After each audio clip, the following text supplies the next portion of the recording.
সুপ্রিয় দর্শক, স্বাগত জানাচ্ছি আজকের সম্পাদকীয়তে। আমি তাজওয়ার মাহমিদ। সংস্কার করবে কে, নির্বাচিত সরকার নাকি অন্তর্বর্তী সরকার? প্রশ্নটি জোরালো হলো বিএনপি স্থায়ী কমিটির সদস্য আমির খসরু মাহমুদ চৌধুরীর বক্তব্যে। তিনি বললেন, সংস্কারের গল্প তাদের সামনে করে লাভ হবে না। টেবিলে বসে সংস্কারের মতো ভুল ধারণা আর কিছু হতে পারে না বলেও মন্তব্য করেছেন তিনি। সরকার ও রাজনৈতিক দলগুলোর এই মতভেদ কি সংস্কারের পথে বাধা হয়ে দাঁড়াবে? ঐক্যমতের পথই বা কি? একইভাবে সম্প্রতি রাজনৈতিক আলোচনায় আসছে তত্ত্বাবধায়ক সরকার ব্যবস্থা প্রসঙ্গ। সাম্প্রতিক এমন রাজনৈতিক বিভিন্ন বিষয় নিয়ে আজকের সম্পাদকীয় কে করবে সংস্কার, আর এ নিয়ে আলোচনার জন্য স্টুডিওতে উপস্থিত আছেন Bobby Hajjaj, chairman nationalist Democratic movement, এবং মাসুদ কামাল, সিনিয়র সাংবাদিক। দর্শক, আপনারাও এই আলোচনায় অংশ নিতে পারেন। এজন্য আপনাদের ফোন করতে হবে টেলিভিশনে দেখানো নম্বরে। এছাড়াও ফেসবুকের মাধ্যমে আপনাদের মূল্যবান মন্তব্য পাঠাতে পারেন আমাদেরকে। আমরা আলোচনায় আসতে চাই। প্রথমেই যে প্রশ্নটি করতে চাই সাংবাদিক মাসুদ কামাল আপনার কাছে, অভ্যুত্থানের পরবর্তী যে সরকার গঠিত হয়েছিল তার ঘাড়ে তো আসলে রাষ্ট্র সংস্কারের একটা গুরু দায়িত্ব ছিল এবং সব রাজনৈতিক দলও সেই অন্তর্বর্তী সরকারকে সমর্থন দিয়েছে। কিন্তু দিন গড়ার সাথে সাথে 4-4.5 মাসের মাথায় কি এমন মনে হচ্ছে যে নির্বাচন বা সংস্কারের দাবি অনেকটা অন্তর্বর্তী সরকারের কাছ থেকে রাজনৈতিক দলগুলো নিজেদের কাঁধে নিয়ে আসতে চাচ্ছে বা সংসদের কাঁধে নিয়ে আসতে চাচ্ছে? আমার কাছে মনে হয় এরকম মনে হচ্ছে। এর কারণ হলো দুটো হলো কীরকম। প্রথমত, আমাদের অন্তর্বর্তীকালীন সরকার যে সংস্কার করার চেষ্টা করছেন, সেই সংস্কারটা খুব প্রপার ওয়েতে হচ্ছে বলে আমার কাছে মনে হচ্ছে না। আর দ্বিতীয়ত, সংস্কার হওয়ার আগ পর্যন্ত দেশটা তো চালাতে হবে। দেশে তো মানুষ আছে না, এরা তো ডেইলিতে শ্বাস প্রশ্বাস নেয়, তাদের তো ডেইলি ক্ষুধা লাগে না? তো এই যে প্রাত্যহিক যে চাহিদাগুলো, সেগুলো যে এই সরকার খুব সুচারুভাবে মেটাতে পারছে সেটাও নয়। এই দুটো কারণে, দ্বিতীয় যেটা বললাম যে তারা ঠিকঠাক মতো মেটাতে পারছে না মানুষের চাহিদাগুলো, এই কারণে সাধারণ মানুষের মধ্যে তাদের জনপ্রিয়তা আগের অবস্থায় নেই। আর তারা যেভাবে সংস্কার করছে সেই সংস্কারগুলো ভালো হচ্ছে না। যে এই দুটোতে রাজনৈতিক দলগুলো তাদের দাবিটা সামনে আনার সুযোগ পাচ্ছে। যখন তারা প্রথম ক্ষমতায় এলো, তখন যদি রাজনৈতিক দল বলতো যে এই সরকারটা ভালো হয়নি, এই সরকারটা যোগ্য লোক দিয়ে গঠন করা হয়নি, তাহলে মানুষ কিন্তু এটা পছন্দ করতো না। মানুষ পছন্দ না করলে তাদের একটা সমস্যা ছিল, কারণ তারা তো মানুষের সমর্থন নিয়ে ইলেকশন করবে, তারা তো ক্ষমতায় আসতে চায় মানুষের ভোট নিয়ে। কাজে তারা কিন্তু তখন বলেনি কথাটা, মনে মনে তারা অনেক কিছু ভেবেছে, কিন্তু তারা উপযুক্ত সময়ের অপেক্ষা করেছে। এখন যতই দিন যাবে, সময় তাদের তত বেশি উপযুক্ত বলে মনে হবে। এটি হলো আপনি যে বলছেন কেন মনে হচ্ছে, এটা এই কারণে মনে হচ্ছে। এখন যে কথাটা আমি বললাম যে তারা কি আসলে ভালো সংস্কারের উদ্যোগ নিতে পারছে না? হ্যাঁ, পাচ্ছে না, সিম্পল পাচ্ছে না। তারা অনেকগুলি সংস্কার কমিশন করেছে। এতগুলি কমিশনের যাদের দিয়ে করা, যেমন ধরুন উদাহরণ দিয়ে বলি আপনাকে, আপনি একটা বিল্ডিং বানাবেন, আপনি কাকে দিয়ে বানাবেন? আপনি প্রফেশনাল লোক দিয়ে বানাবেন, আপনি যোগ্য লোক দিয়ে বানাবেন। আমি বললাম আমি আপনার খুব পছন্দের লোক, ক্লোজ লোক, একসঙ্গে ইয়ার দোস্তের মতো চা পানি খাই। আমি বললাম, ভাই তোমার হাতে ক্ষমতা আছে, আমার ঢুকাই দাও না এখানে ঢুকাই দিলেও তো একটা সম্মান, লোকে চিনবে যে সংস্কার কমিশনে আমি আসি, মাসে মাসে জয়েন্ট সেক্রেটারির একটা সম্মান পাবো, কিছু বেতনও পাবো, টাকা পয়সা কিছু পাবো, মন্দ তো না। দেও না ঢুকে, ক্ষমতা আছে, আপনি আমার ঢুকাই দিলেন। এখন আমি কি এই ভবন তৈরির ক্ষেত্রে কোনো কিছু ভূমিকা রাখতে পারবো? ভাই, ওরা আমি ডিস্টার্ব করবো। ওখানে যদি 2-1 লোক থাকে যারা ভবনটা বানাতে পারে, তাদেরকে আমি ডিস্টার্ব করবো আসলে আমি। কারণ আমার তো কোনো কাজ নাই। আমি যদি চুপচাপ বসে থাকি, দেখতে কেমন লাগবে না? তো তাদের ডাকবো, আলাপ করবো, আমার এক্সপিরিয়েন্স বিনিময় করবো, যে এক্সপিরিয়েন্সের সঙ্গে ভবন তৈরি কোনো সম্পর্কই নেই, বিনিময় করবো। এভাবে তাদের আমি ডিস্টার্ব করবো। আপনার কি মনে হচ্ছে যে যেই সংস্কার কমিশনগুলো যাদেরকে নিয়ে গঠিত হয়েছে তাদের যোগ্যতার ঘাটতি আছে? আবার একদিকে বিষয়টা হচ্ছে যে 31 ডিসেম্বর পর্যন্ত তো সংস্কার কমিশনগুলোর প্রতিবেদন দেওয়ার তারিখ আছে, তারপরে তো আসলে বোঝা যাবে যে 31 ডিসেম্বর না, এটা জানুয়ারি পর্যন্ত নেওয়া হয়েছে। জি, জানুয়ারি মাস 31 জানুয়ারি করা হয়েছে। জি, হ্যাঁ, তারপরে বোঝা যাবে। ইউ আর রাইট, এটা কিন্তু খুব ভালো কথা বলছেন, ইউ আর রাইট। এখন আপনি আমাকে একটা কিছু বানাতে বললেন যে তুমি আমাকে পোলাও বানিয়ে দেখাও। আপনি দেখলেন আমি গুড়, চিনি, দই, দুধ সব আইনে নিয়ে বসে দিয়েছি। আপনি বলবেন, ভাই এইগুলির মধ্যে কোনটা পোলাওয়ে লাগবে? আমি বললাম, ভাই রাখেন না, দেখেন না পোলাও বানাতে পারি কিনা। আপনি তো আমাকে 1 ঘন্টা সময় দিয়েছেন, 2 ঘন্টা সময় দিয়েছেন, 2 ঘন্টা পরে বলেন, আগে বলেন কেন? আপনি কি বলবেন? ভাই তুমি সরো। কারণ চিনি, দুধ, দই, মিষ্টি এগুলো যদি পোলাও হয় না, হয় না তো। কাজে কে কোন কাজটা পারে অথবা কে কি করছে এটা তো আমরা দেখছি। প্রশ্ন তোলার সুযোগ আপনি দিচ্ছেন কেন? এক্সাম্পল দিয়ে বলি, অত দূর যাওয়ার দরকার নেই। আপনি অত অন্য আলাপ নাই গেলাম, আমি তো ভাই গণমাধ্যমটা তো বুঝি। আমি 35 বছর গণমাধ্যমে আছি, 35 বছর টানা। আমি এর মধ্যে বেকারও ছিলাম না কখন, এখন আমি চাকরি ছেড়ে দিছি, এখন আমি অবসরে আছি। আমি কোনোদিন বেকারও ছিলাম না, সারা জীবনে অ্যাক্টিভ সাংবাদিকতা করছি, সাংবাদিকতার প্রতিটি ক্ষেত্রে আমি কাজ করছি।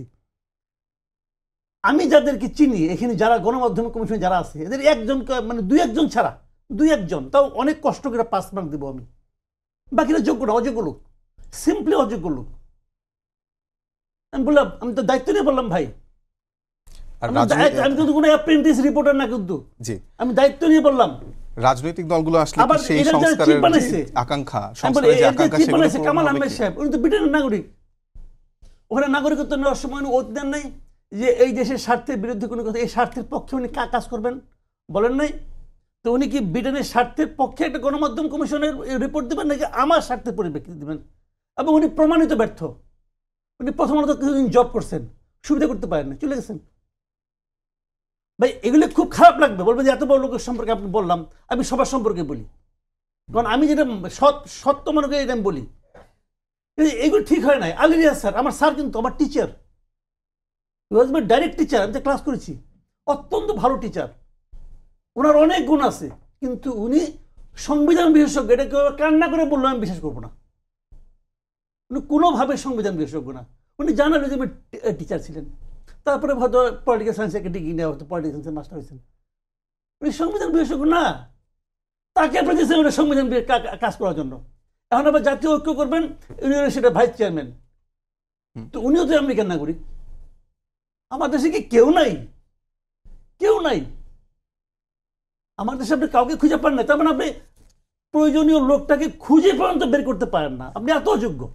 ঠিক আছে, আমরা আসবো আপনার কাছে। আমি ববি হাজ্জাজের কাছে একটু জানতে চাই যে প্রধান উপদেষ্টা একদম স্পষ্ট করে বলেছেন যে অল্প কিছু সংস্কার সহ যদি নির্বাচন করতে হয় তাহলে 2025 সালের শেষ নাগাদ, আর একটু বিস্তৃত আকারে সংস্কার করে নির্বাচন করতে হলে 2026-এর মাঝামাঝি হয়ে যাবে। আপনাদের দলীয়ভাবে অবস্থান কি? যেমন বিএনপি কিছুটা অধৈর্য হয়ে যাচ্ছে, জামাত বলেছে যে প্রয়োজনীয় সংস্কারের জন্য যতটুকু সময় সেটা দিতে চায়, গণ অধিকার পরিষদ একই রকম কথা বলেছে। দলীয়ভাবে আপনাদের অবস্থানটা কি? জি, প্রথমত আপনাকে অসংখ্য ধন্যবাদ, এবং আপনাকে, আমার বিজ্ঞ সহ আলোচক সহ সময় টিভির পর্দায় যারা দেখছেন এবং আগামীতে দেখবেন সবাইকে সালাম এবং শুভেচ্ছা। আপনি একটা শব্দ সুন্দর ব্যবহার করেছেন, স্পষ্টভাবে বলেছেন। আমি আপনার সাথে ছোট্ট একটু দ্বিমত পোষণ করব যে আমি কোনো স্পষ্টতা খুঁজে পাইনি।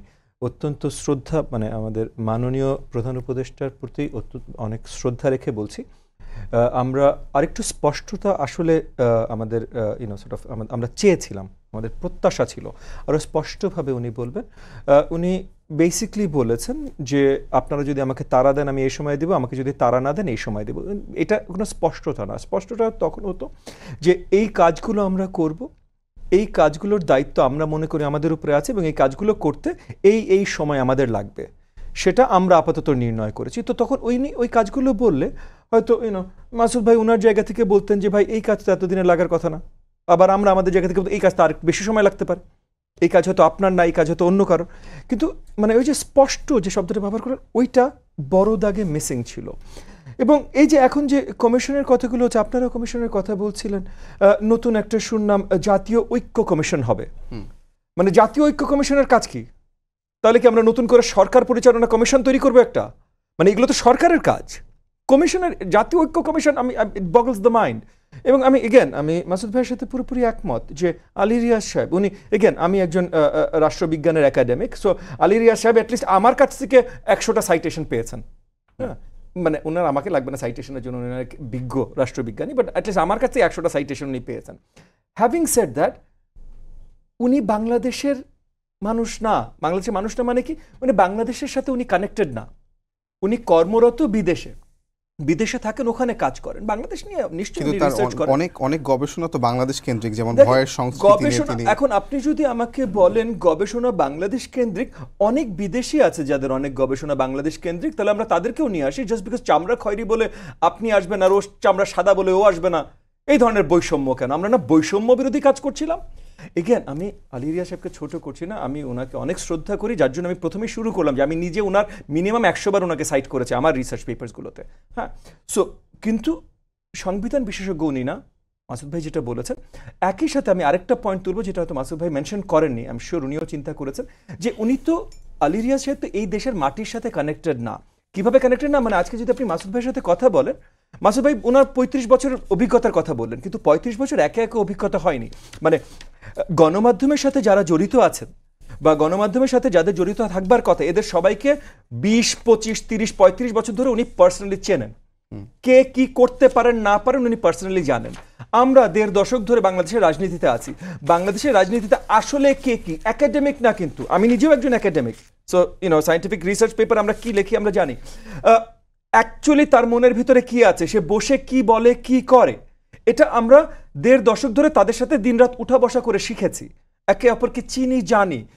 পুশ কামস টু শভ, আন্দোলনে কে নামবে কে নামবে না, কে বড় কথা বলবে, কে একটা ঢিল দেখলে দৌড়াবে, কে 10টা বাড়ি খেলেও দৌড়াবে না, এগুলো আমরা জানি।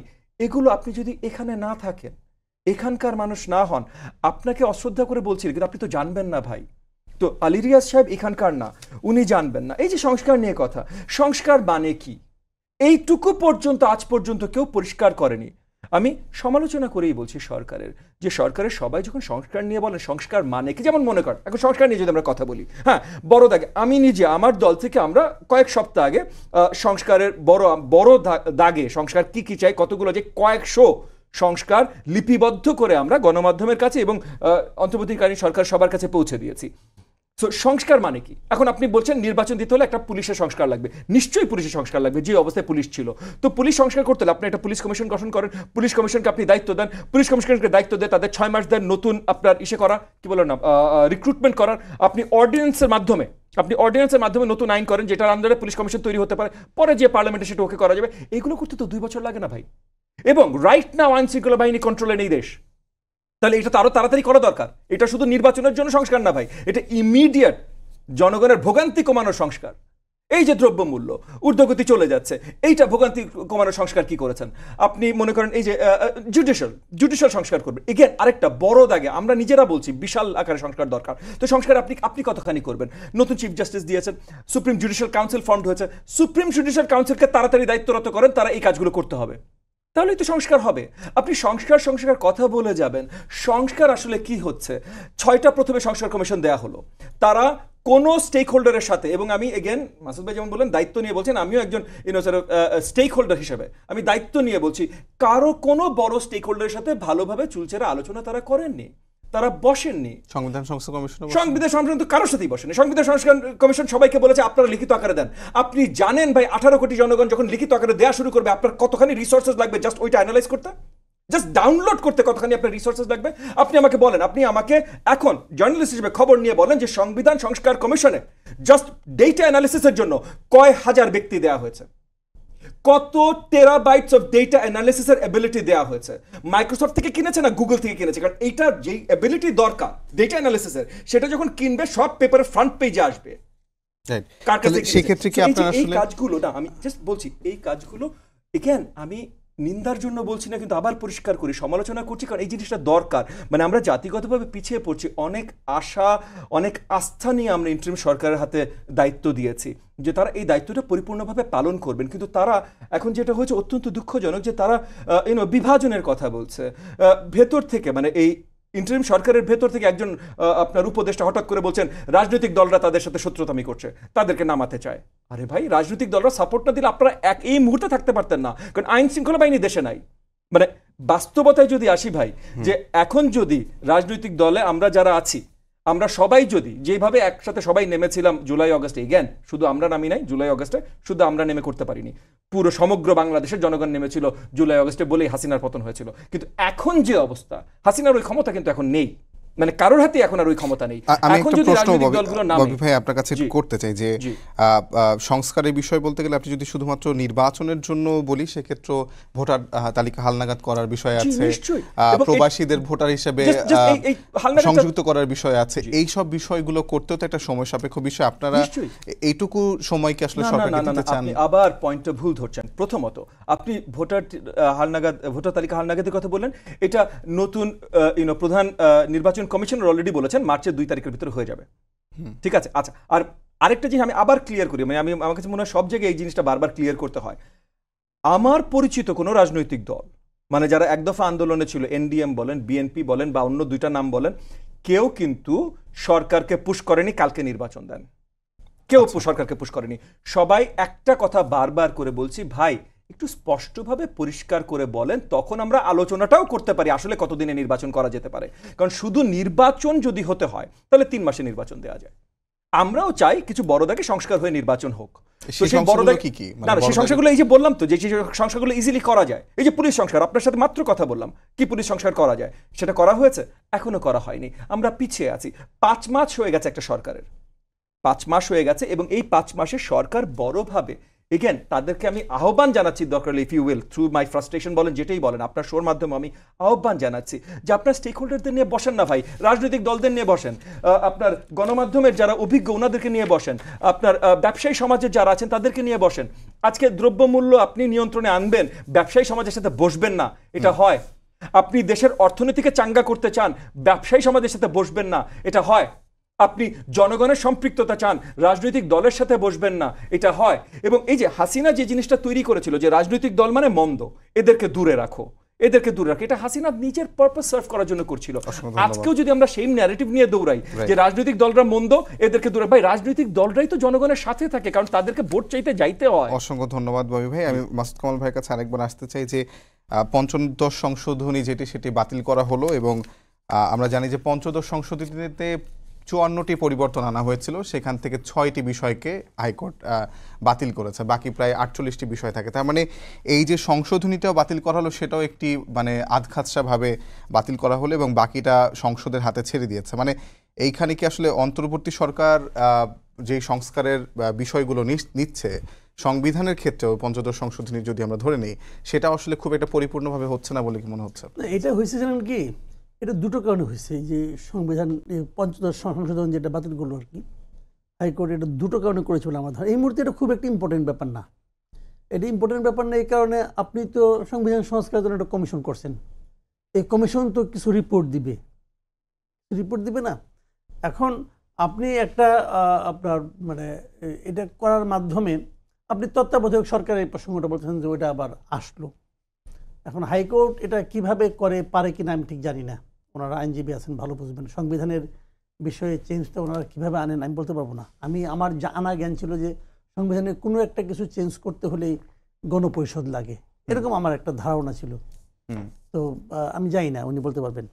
তো তারপরে তো হলো ওই একটা ওই একটা আপনার সংশোধনী বাতিল করে দেওয়ার পরে তার মাধ্যমে অটো এগুলো হয়ে গেলো কিনা, হতেও পারে এরকম একবার শুনেছিলাম যে মুন সিনেমা নিয়ে একটা হয়েছিল, মামলা হয়েছিল, ওই মামলা ফেলে নাকি বাংলাদেশের সামরিক শাসন সব অবৈধ হয়ে গেছিলো। শুনলাম, বেশ হাততালি পড়লো অনেকে, হ্যাঁ সামরিক শাসন অবৈধ। তো অবৈধ সামরিক শাসনে যে সমস্ত কাজ করছে ওই কাজগুলিকে অবৈধ হয়েছে ভাই, হয় না? তাহলে ওই অবৈধ হইলে কি না হইলে কি?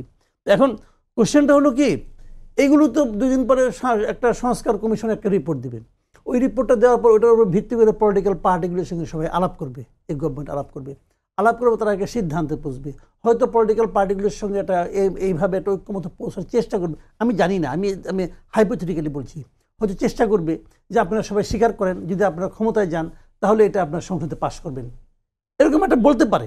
তো সেগুলি যখন হবে তখন এই পরিবর্তনগুলো এই মুহূর্তে খুব জরুরি কিনা আমি জানি না।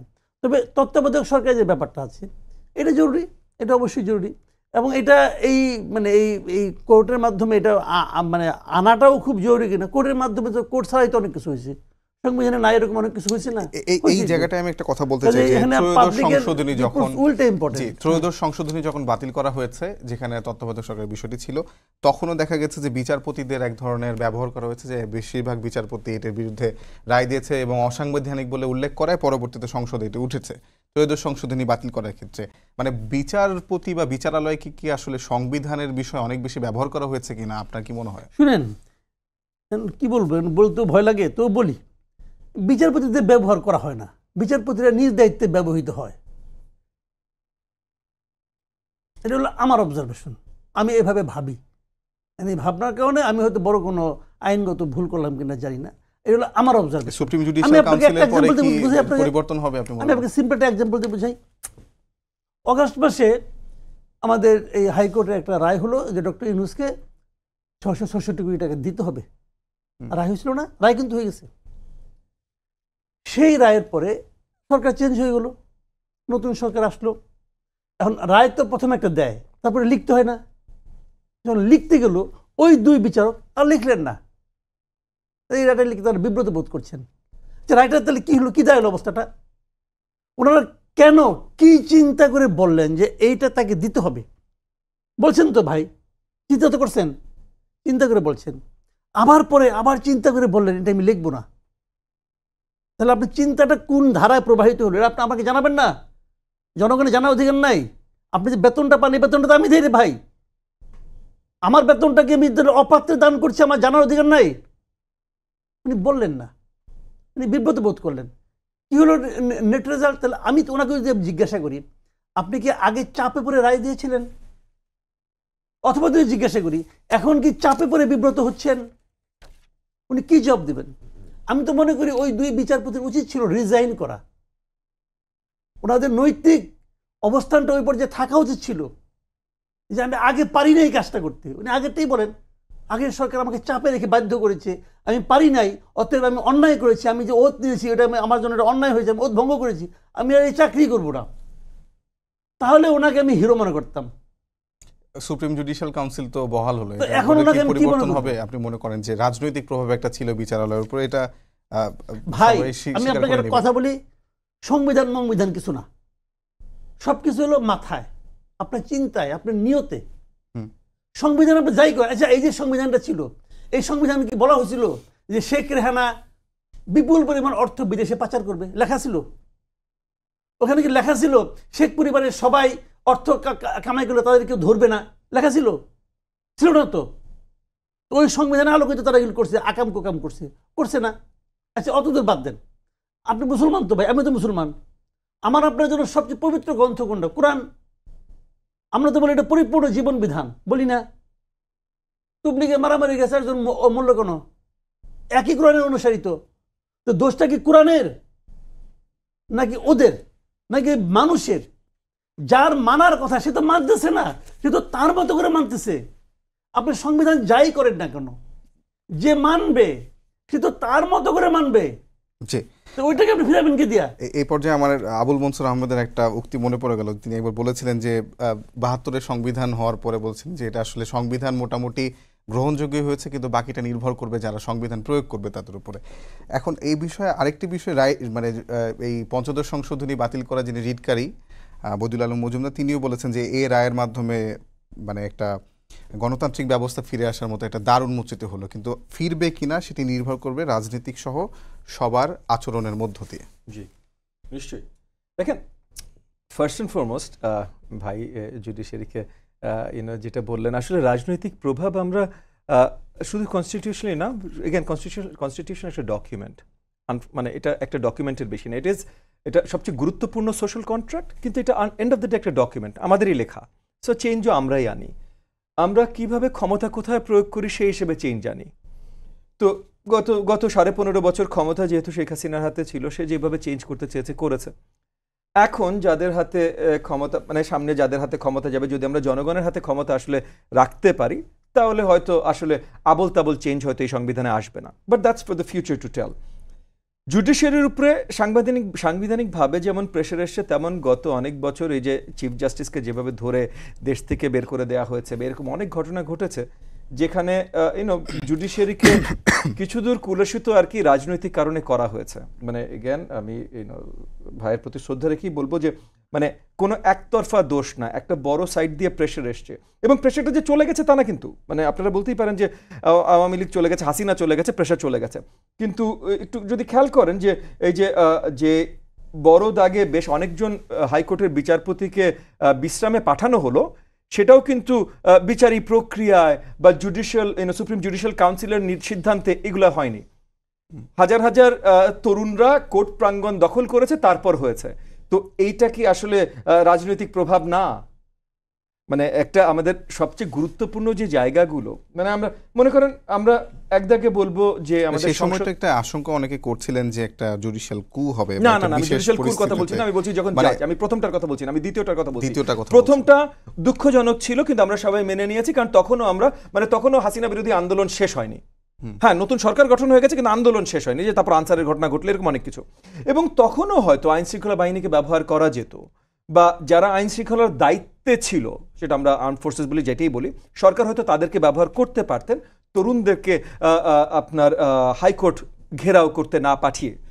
কিন্তু তাও তখন দরকার ছিল, কারণ এটা জুডিশিয়াল কু বা কিছু করতে চেষ্টা করছিল। কিন্তু দ্বিতীয়বার যখন হলো যে এই যে 12 জন বিচারপতিকে অপসারণ করতে হবে বা বিশ্রামে পাঠানো হলো আলটিমেটলি, এটা তো এই বাইরের এই প্রেশারটা তো দরকার ছিল না, এগুলো তো প্রেসিডেন্স তৈরি করে। এই যে আজকে এই যে তবলিকের কথাটা আসলো, তবলিকের বড় দাগে দুটো গ্রুপ, সাতপন্থী অ্যান্ড বটনাটপন্থী, তাদের ভিতরে একটা কোন্দল চলছে। এই জায়গাগুলোতে এগেন এটা অত্যন্ত দুঃখজনক এই ধরনের ঘটনা ঘটছে। বাট আমরা সরকার পক্ষ থেকে বা স্টেটের পক্ষ থেকে দেখলে খুশি হতাম যে স্টেটের দায়িত্বপ্রাপ্ত, হয়তো স্বরাষ্ট্র মন্ত্রণালয়ের দায়িত্বে যারা আছেন, এরকম স্টেটের দায়িত্বপ্রাপ্ত কেউ তাদের সাথে বসছেন, আলোচনায় বসছেন, তাদের মীমাংসা করাতে চেষ্টা করছেন, বা আইন কিভাবে এখানে অ্যাপ্লাইড হবে সেটা নিয়ে আলোচনা করছেন। কিন্তু আমরা দেখলাম বারবার করে দুজন ছাত্র যারা সরকারের সাথেও সম্পৃক্ত না, মানে সরকারের সাথেও কয়েকজন তরুণ সম্পৃক্ত হয়েছেন 8ই অগস্টে, যারা সরকারের সাথেও সম্পৃক্ত না, তারা সবচেয়ে বড় রোল প্লে করছেন এইটার একটা সুরাহা বের করতে। এটা তাহলে স্টেট কি কাজ করছে? স্টেট কি শুধু কমিশন বানাচ্ছে? মানে স্টেটের দায়িত্বগুলো পরিপূর্ণ করছে কে? সো এই যে এই জায়গাগুলো থেকে আমরা যদি এখন নতুনভাবে সব কিছু সাজাতে চাই, তাহলে মনে রাখতে হবে যে সাজাতে পারবে কারা? সাজাতে পারবে যাদের হয়তো অভিজ্ঞতা আছে, সরকার পরিচালনা যাদের অভিজ্ঞতা আছে, যারা ব্যুরোক্রেসিতে ছিল, আপনার স্টেট ক্রাফটের সাথে ছিল, কিন্তু আওয়ামী দোসর না। কিন্তু একই সাথে স্টেট ক্রাফট আসলে একটা গণতান্ত্রিক রাষ্ট্র ব্যবস্থায় যদি চালাতে হয়, তাহলে জনগণের সম্পৃক্ততা লাগে। সো তাহলে আজকে মনে করেন মাসুদ ভাইয়ের 35 বছরের অভিজ্ঞতা এবং বড় দাগের অভিজ্ঞতা গণমাধ্যম পরিচালনা বা গণমাধ্যমে, সো গণমাধ্যমের কোনো একটা দায়িত্ব উনি বড়ভাবে আপনি ওনাকে দিতেই পারেন। কিন্তু সরকার পরিচালনা আসলে শুধু টেকনিক্যাল দায়িত্ব নেভানো না, সরকার পরিচালনা আসলে ওই টেকনিক্যাল দায়িত্বের উপরে জনগণের যেটা চাওয়া এবং জনগণের প্রাপ্তি হিসেবে যেটা জনগণ দেখতে চায়, সেটা প্রপার অ্যাপ্লিকেশন, এবং সেটা প্রপার অ্যাপ্লিকেশন হতে হলে যে পরিচালনাটা করবে উপর থেকে, বা যারা, সেটা মানে 100 জন হোক, 1000 জন হোক, তারা নির্বাচিত হতে হবে। কারণ নির্বাচিত হলে এবং সঠিক নির্বাচনের মাধ্যমে, হাসিনা যে 14, 18 বা 24 যেগুলো করেছে এগুলো না, সঠিক নির্বাচনের মাধ্যমে যদি হয়, তাহলে একমাত্র সেই ওই জায়গায় এসে বসতে পারবে যাকে জনগণ তাদের আশা ভরসার প্রতীক হিসেবে দেখে ওই জায়গায় বসিয়েছে। সো সে যদি জনগণের সাথে সম্পৃক্ত থাকে, তাহলে এখনো সে জানে জনগণ কিছু দূর, অ্যাটলিস্ট তার এলাকার জনগণ বা যাদের ভোট নিয়ে সে এসেছে তারা কি চায়, সেই হিসাবে সে পরিচালনা করতে পারে। একই সাথে যেহেতু সে ওই যে ওই ভোটটা পেতে he was able to, he ও শি, তারা পেরেছে ওই ভোটটা নিয়ে জয়লাভ করতে, তার মানে জনগণের সাথে সম্পৃক্ততা তার আছে। সো তার ওই নেটওয়ার্কটা হয়েছে, ওই যে বিদেশে যেয়ে খুঁজতে হবে না কে কোন দায়িত্বে বসবে। আজকে যদি আপনি মনে করেন আপনার জার্নালিস্ট কমিউনিটিতে যারা ক্রাইম রিপোর্টার আছেন, 20 বছর 30 বছর ধরে ক্রাইম রিপোর্টার আছেন, ওনাদেরকে জিজ্ঞেস করেন কোন থানায় কার বসা উচিত, আপনাকে সুন্দর তালিকা করে দেবে। আপনি লোকাল পলিটিশিয়ানকে জিজ্ঞেস করেন তার অ্যাটলিস্ট তার এলাকার কতগুলো থানায় কার কোথায় বসা উচিত, সে আপনাকে সুন্দর তালিকা করে দেবে। কিন্তু আবার দেখা গেছে যে আমরা যদি 91 নির্বাচনটা খুব ভালো ধরে নেই বা 2009 নির্বাচনটা ভালো করে নেই, সেখানেও তো আসলে ক্ষমতাকে একটা এক্সটেন্ড করার একটা প্রয়াস ছিল। মানে আচ্ছা, এই জায়গায় আমি আপনার আসি। প্রথমত হলো 2009 নির্বাচন আমি ভালো নির্বাচন ধরি না। আমার নিজের রিসার্চ আছে, পাবলিশ রিসার্চ আছে, যেখানে আমরা দেখাচ্ছি, আর আরও লোকজনেরও আছে, আমার একার না, বাট আমার নিজেরও আছে, যেখানে আমরা দেখেছি যে 2009 নির্বাচনে স্ট্যাটিস্টিক্যাল অনেক অ্যানমালিজ আছে, যেটাতে পরিষ্কার হয় যে এইটা নর্মাল নির্বাচন ছিল না বা পরিষ্কার নির্বাচন ছিল না। আমরা 91, 96, 2081, 2009 বাদ দিই, 91, 96, 2001, 91, 96, 2001 যে জিনিসটা হয়েছিল যে নির্বাচনগুলোর মাধ্যমে একটা প্র্যাকটিস শুরু হয়েছিল। কারণ দেখেন 91-তে জিতে 96-তে জিতে নাই, 96-তে জিতে 2001-এ জিতে নাই। করতে যাচ্ছি যে না, ধরেন আমি এটাই জাস্ট ছোট্ট করে আমি আপনাকে বলছি যে প্র্যাকটিসটা শুরু মানে 15 বছরের অভিজ্ঞতায় রাজনৈতিক দলগুলো এমন একটা জায়গায় আসছিল, ওয়েট এ মিনিট, আমরা যা ইচ্ছা তাই তো করতে পারি না, কারণ তাহলে তো লোকজন আর ভোট দিবে না। তাহলে আমার দুইটা শুধু অপশন আছে, একটা হলো ভোট থামাও, দ্বিতীয়টা হলো আর নাইলে জনগণের কথা শোনো। এবং প্রত্যেকটা দলের ভিতরে এই দুই আঙ্গিকে কাজ কিন্তু শুরু হয়ে গেছিল 2001-এর পর থেকে। প্রবলেমটা হলো 111 এগেন অনেক কারণে হয়েছে, সেটার ইতিহাসে যাব না, বাট 111-এ যেটা হলো যে তারা যদি তখন একটা সুন্দর সংস্কার করে কেয়ারটেকারের আন্ডারে একটা নির্বাচন দিয়ে দিত, প্রথমে তারা যখন এসেছিল তাদের কিন্তু অনেক লম্বা হানিমুন পিরিয়ড ছিল। 111-এর সরকারে, যেমন আমাদের এই অন্তর্বর্তীকালীন সরকারও হানিমুন পিরিয়ড সুন্দর আছে এবং আমরা সবাই সাপোর্ট দিয়ে যাচ্ছি, কিন্তু তারা ভিতর থেকে বলছেন আমরা তাদের বিরোধিতা করছি, একদম না, আমরা কিছু সমালোচনা করছি, যে কোনো সরকার সমালোচনা তো শুনতে হবে ভাই, এতটুকু তো শুনতে হবে, হ্যাঁ, তো কিন্তু আমরা তাদের বিরোধিতা করছি না, তাদেরকে সাপোর্ট করে যাচ্ছি। 111-এ যেটা হয়েছিল যে তারা ওই সুন্দর হানিমুন পিরিয়ডটাকে সঠিকভাবে ব্যবহার করেনি, তারা ওই দাগ নিয়ে বসেছিল না, তারা বিশাল আকারে তারাই সব বুঝে, দেশের জনগণের বোঝার দরকার নেই, তারা সব সংস্কার করতে করতে জাস্ট কুইকলি এমন একটা জায়গায় গেল যেখানে না তাদের সংস্কার কার্যকরী হলো, না তারা নির্বাচন করতে পারলো, দিয়ে দিল 15.5 বছরের। ঠিক আছে, আমি একটু মাসুদ কামাল ভাইয়ের কাছে আসতে চাই যে তত্ত্বাবধায়ক সরকারের যে বিষয়টি, যে বিধানটি, সেটা আসলে স্থায়ী সমাধান নয়। জাতীয় নাগরিক কমিটি এমন বক্তব্য দিচ্ছে। আমরা যদি আসলে উন্নতি বিশ্বের দিকে তাকাই, যুক্তরাজ্য কিংবা পার্শ্ববর্তী দেশ ভারত, তারাও কিন্তু একটা নির্বাচিত দলের অধীনে বা সরকারের অধীনেই আরেকটা নির্বাচন হয়। মানে আপনি বক্তব্যটাকে আসলে কিভাবে দেখেন যে তত্ত্বাবধায়ক সরকারের যে বিধান সেটা আসলে স্থায়ী সমাধান নয়? দেখুন, একই চিকিৎসা কিন্তু সব জায়গায় চলবে না। আমেরিকায় যেটা চিকিৎসা হবে আমাদের এখানে সেই চিকিৎসা নাও হতে পারে। ওখানকার এনভায়রনমেন্ট, ওখানকার মানুষের দৃষ্টিভঙ্গি, ওখানকার মানুষের শিক্ষা রুচি, ওখানকার পলিটিক্যাল ইনস্টিটিউশন, এগুলো অনেক কিছু। কিন্তু এমনকি পার্শ্ববর্তী বেশ ভারত, আমাদের এখানে তো পলিটিক্সটা খুবই মানে আপনার এখন পর্যন্ত ওইভাবে পরিপক্কই হয়নি, কিন্তু ভারতে কিন্তু হয়ে গেছে। ভারতে সেই 47-এ স্বাধীন হয়েছে, একবারও কিন্তু ওদের ওখানে কিন্তু মানে শাসনতন্ত্রের বাইরে, মানে সংবিধানের বাইরে কোনো শাসন কিন্তু আসেনি। ওখানে যেটা সহজ হয়েছে, আমাদের এখানে তো সহজ না। আপনি একটা গাছ বুনলেন, গাছটা বোনার পর গাছটা এতটুকু হলো, 2 হাত হয়েছে, উঠাই নিয়ে আরেক জায়গায় বুনেন, আবার আরেক জায়গায় বুনতেছেন, বারবার আপনি শিফট করছেন, কিন্তু ওই গাছ কিন্তু বড় হবে না ভাই। তো আমাদের রাজনীতি কিন্তু এরকম বারবার চেঞ্জ করতে হচ্ছে, যে এটাকে সময় দিতে হবে। তো এটা তো আসলে ইনস্টিটিউশন হিসেবে গড়ে ওঠে নাই আমাদের এখানে, যে কারণে ওদের এখানে যেটা সহজ, সাধারণ, স্বাভাবিক, এটা আমাদের এখানে না। ভারতেও যে মনে করেন বিচার বিভাগের উপর সরকারের হস্তক্ষেপ হচ্ছে না তা না, পাকিস্তানেও যে হচ্ছে না তা না, হচ্ছে, কিন্তু সেটার মাত্রাটা আমাদের মতো না। মাত্রার একটা বিষয় কিন্তু আছে। কাজেই আমাদের এখানে নানা রকম ট্রায়াল এন্ড এরর বেসিসে কিন্তু শেষ পর্যন্ত তাহলে তো ওই বিষয়টাই আসে যে আসলে সংবিধান যেমনই হোক, আপনার আইনি কাঠামো যেমনই হোক, সেটা তো রাজনৈতিক দলের উপরই নির্ভর করে। রাজনৈতিক আপনার অভিলাষ, আপনার রাজনৈতিক কতটুকু আপনি আসলে ক্ষমতাকে ব্যবহার করবেন, কতটুকু করবেন না, সেটার উপরেই তো নির্ভর করে। হ্যাঁ করে, কিন্তু আমি আগের প্রশ্ন তো শেষ করিনি, শেষ করি না। তো এখন কোশ্চেনটা হলো কি, ট্রায়াল এন্ড এরর বেসিসে মানুষ কিন্তু, আমাদের দেশের মানুষ কিন্তু একটা সিদ্ধান্ত নিয়েছে যে তত্ত্বাবধায়ক সরকারটাই হলো সবচেয়ে ভালো পদ্ধতি তার ভোটাধিকার প্রয়োগের জন্য। এটা কিন্তু দেশের মানুষের সিদ্ধান্ত, এবং আমি এটা মনে করি, আমিও মনে করি এরকম ভাবে। কাজে সেটা এখন যেহেতু মানুষ যতক্ষণ ভাববে ততক্ষণ আপনি এটাকে অনার করবেন না। আলটিমেটলি মানুষের আকাঙ্ক্ষাটা তো মূল। আর আপনি শেষে যে কথাটা বললেন যে রাজনৈতিক যারা ক্ষমতায় থাকে, রাজনীতিবিদ যারা আছে, তারা অনেক কিছু কিন্তু অনেক ভালো সিস্টেমকে তারা কিন্তু নষ্ট করে দেয়, সবসময় দেয়। কিন্তু আমরা কিন্তু এটাও দেখেছি এখানে, যে তত্ত্বাবধায়ক সরকারে যতক্ষণ থাকছে এটাকে খুব বেশি একটা নষ্ট করা যাচ্ছে না।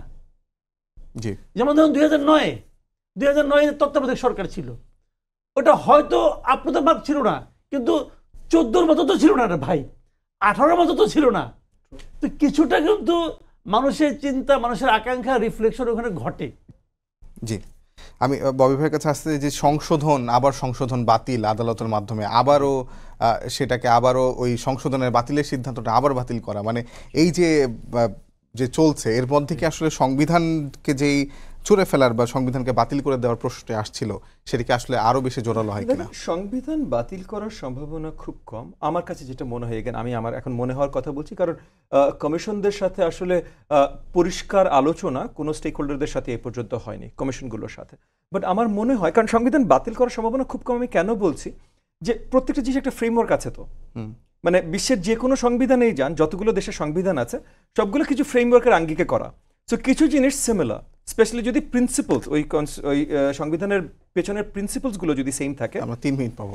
আচ্ছা আচ্ছা, তাহলে এগেন মানে আইনগতভাবে কিছু প্লাস মাইনাস হতে থাকবে, এটা হতে থাকবে। এবং আপনার জুডিশিয়ারির দায়িত্ব আছে, হাইকোর্টের একটা দায়িত্ব আছে যে সংবিধানের প্রিন্সিপলসের বিরুদ্ধে কোনো আইন যেন না হয় এবং সংবিধানের ভিতরে সংবিধানের প্রিন্সিপলসগুলো যেন ফলো হয়। তারপর বাকি 2/3 মেজরিটিতে যদি পার্লামেন্ট করে তাহলে পার্লামেন্ট করবে। কিন্তু এগুলো প্রসিডিউরাল, এগুলো হচ্ছে। এবং এখন যা হচ্ছে এই যে 15th অ্যামেন্ডমেন্ট এর যে কিছু জিনিস, সব কিছু না বাট কিছু জিনিস বাতিল করা, কেয়ারটেকার সরকার নিয়ে আসা, এগুলো আমরা পজিটিভভাবে দেখি। এবং বড় আঙ্গিকে আমরা যদি একটা আলোচনায় সবাই আসতে পারি, অনেকে অনেক জায়গা থেকে অনেক আলোচনায় আমরা একমত হয়ে গেছি অলরেডি, সে সংবিধানে এতগুলো সংস্কার আমরা চাই। ঠিক আছে, অনেকগুলো দল, জনগণ বা সুশীল সমাজ, গণমাধ্যম, অনেকগুলো এগুলো আমরা বলতে পারি মীমাংসিত ইস্যু। নির্বাচনের আগে সংস্কার চান? হ্যাঁ, না আমি বলছি এই সংস্কারগুলো কি হবে এটা আমরা সেট। এখন সংবিধান সংস্কার করতে হলে আপনার কনস্টিটিউয়েন্ট অ্যাসেম্বলি লাগবে।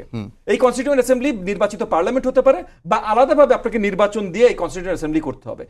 নির্বাচন ছাড়া কনস্টিটিউয়েন্ট অ্যাসেম্বলি হবে না, এটার জন্য নির্বাচন লাগবে। এখন শুধু আপনি কনস্টিটিউয়েন্ট অ্যাসেম্বলির জন্যই নির্বাচন করতে পারেন বা পার্লামেন্টারি নির্বাচন করে ওই পার্লামেন্ট নতুন কনস্টিটিউয়েন্ট অ্যাসেম্বলি হতে পারে।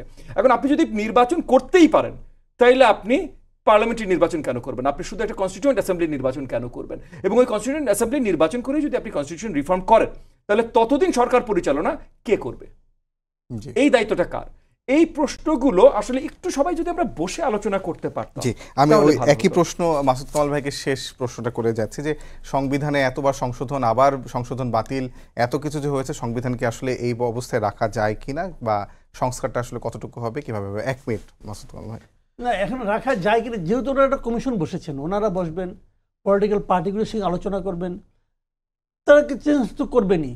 এখন এটাকে আমূল পরিবর্তন করতে হবে, পুরোটাই ফেলে দিতে হবে, এটা আমি মনে করি না। এটা ফেলে দিতে গেলে অনেক সমস্যা সাপেক্ষ ব্যাপার আছে, আর এখানকার সবই খারাপ আমি তাও মনে করি না। এই সংবিধানে অনেক ভালো ভালো কিছু আছে, যেগুলো সমস্যা সেগুলো চেঞ্জ করেন আপনারা। এখন প্রবলেমটা হচ্ছে কি, এই বিষয়গুলো আসতো না। এটা হচ্ছে কেন, এই কমিশনের যিনি প্রধান, উনি এই নতুন সরকার আসার পরে একটা থিওরি নিয়ে আসছেন, এই সংবিধান পুরো ফেলে দিতে হবে। এখন যে পুরো ফেলে দেওয়ার পক্ষে, পুরো লিখনের পক্ষে, তারা বানিয়ে দিয়েছেন চিফ, তখন তো সে নিজে একটা পার্টি, তখন এই প্রশ্নগুলো কিন্তু বারবার আসে, মানুষের মধ্যে সন্দেহগুলো উকি দেয়। জি, অসংখ্য ধন্যবাদ। সংবিধান পুনর্লিখনের পক্ষে নয় বরং সংস্কারের পক্ষে অনেকে মত দিচ্ছেন, রাজনৈতিক ব্যক্তিবর্গ কিংবা সাংবাদিক মহল থেকেও। সবাইকে ধন্যবাদ জানিয়ে শেষ করছি আজকের সম্পাদকীয়। আগামীকাল দেখা হবে আবারও একই সময় রাত 10টায়। দেখার আমন্ত্রণ রইল। শুভরাত্রি।